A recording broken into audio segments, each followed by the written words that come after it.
वसिष्ठमैत्रावरुणकौण्डिन्यत्रयाश्रेय प्रबलान्विता वसिष्ठगोत्रोद्भवस्य अखिलाण्डकोटिब्रह्माण्डनायकस्य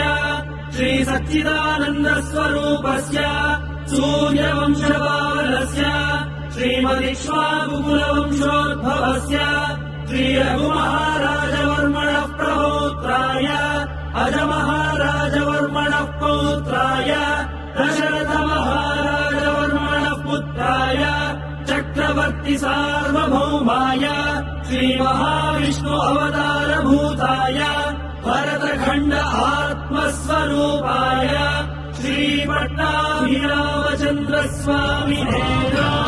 श्रीरामचन्द्रम् सीता लक्ष्मण भरत शत्रुघ्न सहित सदा वन्दित हनुमद्विराजम् शुभचरित रत भरत खर्वित गर्व गन्धर्व यूथ गीत विजय गाथा दिव्य भौमायोध्याधिदैवत सिंहासनाधिरूढा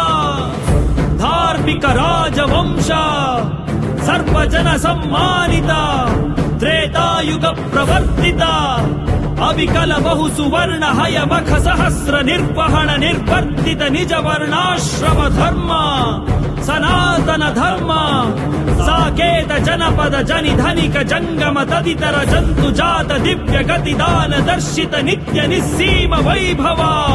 भारत देश आत्मस्वरूप पट्टाभिरामचंद्र महाराज